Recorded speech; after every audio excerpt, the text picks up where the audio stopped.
नमस्कार, मैं आपका ज्योतिष सलाहकार आलोक श्रीवास्तव फिर आ गया हूं बिहार लाइव 9 और आलोक जी परिवार पर कुछ नए टॉपिक को लेकर। कहते हैं शादी का लड्डू जो खाए वो भी पछताए, जो न खाए वो भी पछताए। लेकिन विवाह अगर समय पे हो जाता है तब तो आप भी खुश, आपके गार्जियन भी खुश, सब कोई खुश। लेकिन अगर विवाह वक्त पे नहीं हो रही होती है तो बड़ी परेशानी होती है। मैंने बहुत सारे माँ बाप को, मैंने बहुत सारे ऐसे गार्जियन को विवाह के लिए दौड़ते देखा है, अपने बच्चों के विवाह के लिए दौड़ते देखा है। क्यों होता है विवाह में देरी? आखिर कौन सी ऐसी ग्रहें होती हैं जो विवाह में देरी करवाती है, और कौन सी ऐसी ग्रहें होती है जो विवाह शीघ्र करवा देती है? अगर आपकी कुंडली में बृहस्पति और शुक्र अच्छा होता है, क्योंकि विवाह के लिए सबसे उत्तम और कारक माना जाता है बृहस्पति और शुक्र को, तो बृहस्पति और शुक्र अगर अच्छा होता है तो विवाह जल्दी हो जाता है। लेकिन कुछ स्पेशल केस में बृहस्पति भी विवाह में देरी करवाता है, और मुख्यतः वो ग्रह जो विवाह में देरी करवाता ही है, अगर वो खराब हो या कुंडली पे भारी हो तो शनि, मंगल और सूर्य। अगर ये तीन ग्रह खराब है या भारी है तो विवाह में विलंब करवाता है। आइए जानते हैं कि ये तीनों ग्रह जब खराब होता है तो कैसे विवाह में देरी करवाता है। अगर शनि आपका खराब होगा तो आप कैरियर की तरफ, आपके बच्चे कैरियर की तरफ बहुत फोकस हो जाएंगे, और उनको लगेगा अभी मैं सेटल ही कहां हुआ हूं, जब तक मुझे सेटलमेंट नहीं होता है मैं विवाह नहीं करूंगा। और लग्न आपका लगा होता है, और उस लगे हुए लग्न में आप विवाह को इग्नोर करते हैं, और फिर वक्त एक ऐसा आता है जब कोई रिश्ते ही नहीं आते, कोई प्रस्ताव ही नहीं आता आपके पास, तो फिर आप भी परेशान होते हैं, गार्जियन भी परेशान होते हैं, माता पिता भी परेशान होते हैं कि हमारे बच्चों की शादी नहीं हो रही है। और फिर आप किसी ज्योतिष के पास, किसी पंडित के पास जाते हैं, मैरिज काउंसलर के पास जाते हैं, मैरिज ब्यूरो के पास जाते हैं कि कोई अच्छा रिश्ता बताइए, और वहां से भी जो रिश्ते आते हैं वो उतने मजेदार नहीं होते। तो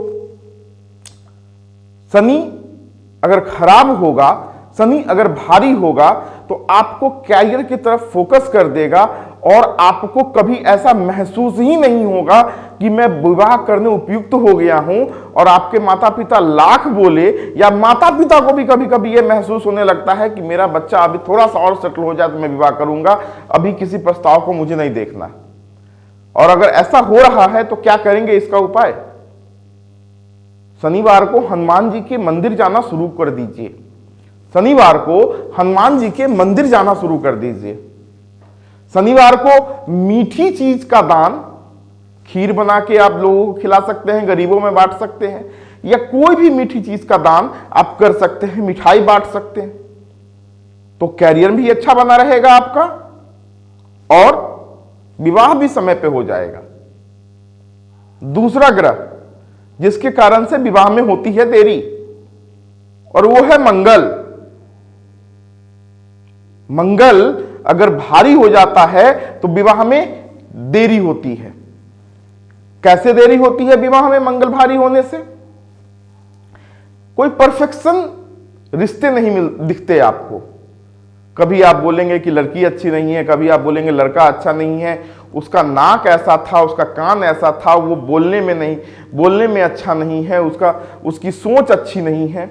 आपको एक भी रिश्ता परफेक्ट दिखेगा ही नहीं, एक भी प्रस्ताव परफेक्ट दिखेगा ही नहीं, और सिर्फ रिजेक्शन रिजेक्शन रिजेक्शन। सिर्फ आप रिश्ते को और विवाह के प्रस्ताव को सिर्फ आप रिजेक्ट करेंगे। और अगर ऐसा हो रहा है आपके साथ तो समझ लीजिए कि मंगल भारी है आपका।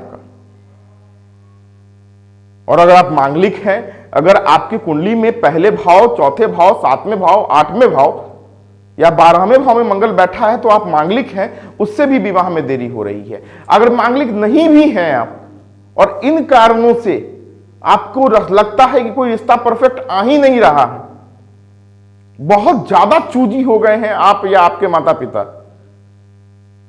सिर्फ गलत रिश्ते ही आ रहे हैं आपके लिए, अगर ऐसा आपको लगता है अगर, तो समझ लीजिए कि मंगल है आपकी कुंडली में भारी।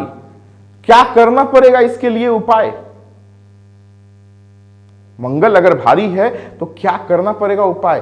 प्रत्येक मंगलवार को मंगला गौरी का पाठ, जिसको पार्वती मंगल का पाठ कहते हैं, आप ये पाठ करना शुरू कर दीजिए। बच्चे नहीं कर सकते तो उनके माता पिता करना शुरू कर दे। और प्रत्येक शुक्रवार को देवी के मंदिर में जाके, मां दुर्गा के मंदिर में जाके लाल गुलाब चढ़ाना है मां को। विवाह शीघ्र होगा और आपके उपयुक्त कोई रिश्ता आएगा और बहुत जल्दी आपका विवाह हो जाएगा।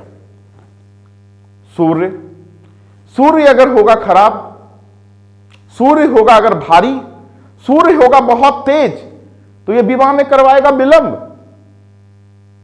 क्योंकि आप हैं बहुत जिम्मेवार, आपके ऊपर परिवार की है जिम्मेवारी। छोटे भाई का रिश्ता आ रहा है, बड़े भाई का रिश्ता आना ही बंद हो गया, क्योंकि बड़े भाई का जब शादी का विवाह का वक्त था तो वो घर के जिम्मेवारियों में लगा था, वो अपने काम की जिम्मेवारियों में लगा था, समाज की जिम्मेवारियों में लगा था। और इतने व्यस्त, परिवार को लेकर चलना अच्छी बात है, समाज को लेकर चलना अच्छी बात है, लेकिन इससे आपका गृहस्थ नहीं चले यह भी बुरी बात है। तो उसको भी साथ लेकर चलना है आपको। तो अगर ऐसा हो गया है, देरी हो गई है जिम्मेदारी निभाते निभाते और रिश्ते आने बंद हो गए हैं, तो सूर्य आपकी कुंडली में है भारी। सूर्य को अर्घ देना शुरू करें लाल फूल और लाल चंदन के साथ। 27 बार कम से कम गायत्री मंत्र का जाप रोजाना करें, या 108 बार आप कर सकते हैं। और गेहूं का दान प्रत्येक रविवार को करना आरंभ करें, रिश्ते आने शुरू हो जाएंगे। अब कभी कभी बृहस्पति भी शादी में करवा देता है बहुत देरी। मैंने शुरू में बताया था कि विवाह का कारक ग्रह बृहस्पति और शुक्र है, लेकिन कभी कभी बृहस्पति भी करवा देता है देरी। और जब बृहस्पति देरी करवाना शुरू करेगा तो लड़के या लड़की एक दूसरे को पसंद तो कर लेंगे, शायद फोटो से समझ में तो आ जाएगा, बायोडाटा से समझ में तो आ जाएगा रिश्ता, लेकिन गार्जियन के बीच बातें नहीं बनेंगी, बातें कट जाएंगी। लड़के के ताऊ चाचा फूफा की वजह से बातें कट जाएंगी, लड़की के मामा मामी मौसी की वजह से बातें कट जाएंगी। मतलब दो परिवार का समन्वय नहीं बैठ पाएगा। और ऐसा है, हो रहा है, तो विष्णु सहस्त्रनाम का करना शुरू कर दे पाठ। अगर इन वजहों से हो रही है विवाह में देरी, पारिवारिक समन्वय नहीं बैठ पाने के कारण, दो परिवार का समन्वय नहीं बैठ पाने के कारण आपके विवाह में देरी हो रही है, तो विष्णु सहस्त्रनाम का करे पाठ।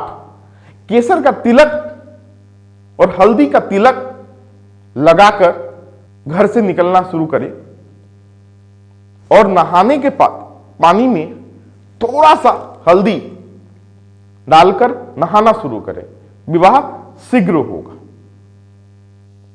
शुक्र कारक है विवाह का, बृहस्पति कारक है विवाह का, लेकिन शुक्र अगर बहुत नीच का हो जाएगा तो फोटो से लोग आपको पसंद कर लेंगे, अगर आप लड़की हैं तो बायोडाटा से लोग पसंद कर लेंगे, लेकिन सामने जब पहला मीटिंग होगा, जब पहली मुलाकात तो होगी लड़के लड़के की, तो उसमें एक दूसरे को पसंद नहीं आएगा। जिनका शुक्र खराब होगा उनके ऑपोजिट वाले जो होंगे वो उनको पसंद नहीं करेंगे, किन्हीं कारणों से छांट देंगे। बहुत जगह आपने लड़की दिखा ली, बहुत जगह आपका लड़का मिल लिया, लेकिन आपके लड़के को कोई रिजेक्ट कर दे रहा है या आपकी लड़की को कोई रिजेक्ट करता है बार बार। शुक्र हो सकता है खराब। गुलाब जल रख के नहाना कर दे शुरू, और सुबह में अपने इष्ट को थोड़ा सा करने लगे ध्यान, शुक्र हो जाएगा ठीक। तो अगर विवाह में हो रहा है विलंब, तो देखें इन लक्षणों को कि किन कारणों से हो रहा है विलंब, और जब लक्षण को पकड़े और बताए गए उपाय को उपाय करें, विवाह अति शीघ्र होगा, क्योंकि ये शादी का लड्डू है, खाके भी पछताना है, बिना खाए भी पछताना है। लेकिन ये एक कहावत है, तो खाइए, खाके ही पछताइए तो बेहतर है, स्वाद तो मिलेगा शादी का। क्यों विलंब हो रहा है, इस पे गौर कीजिए और कीजिए उपाय। तो आज के लिए इतना ही। कल मैं फिर आऊंगा कुछ नए टॉपिक को लेकर, कुछ अच्छे टॉपिक को लेकर। तब तक मुझे दीजिए इजाजत, और इस कार्यक्रम को दोबारा आप बिहार लाइव नाउ पे और आलोक जी परिवार के यूट्यूब चैनल पे देख सकते हैं, बिहार लाइव नाउ के फेसबुक पेज पे देख सकते हैं, आलोक जी परिवार के फेसबुक पेज पे देख सकते हैं इस कार्यक्रम को। और अगर आप ज्योतिष से संबंधित और भी कोई विश्लेषण चाहते हैं तो आप हमें लिखें, और अगर कुंडली विश्लेषण करवाना चाहते हैं तो आप हमें संपर्क कर सकते हैं। तब तक के लिए माता पिता को आदर करते रहिए, प्रणाम करते रहिए, सनातन को मानते रहिए, गौ माता की सेवा करते रहिए। नमस्कार।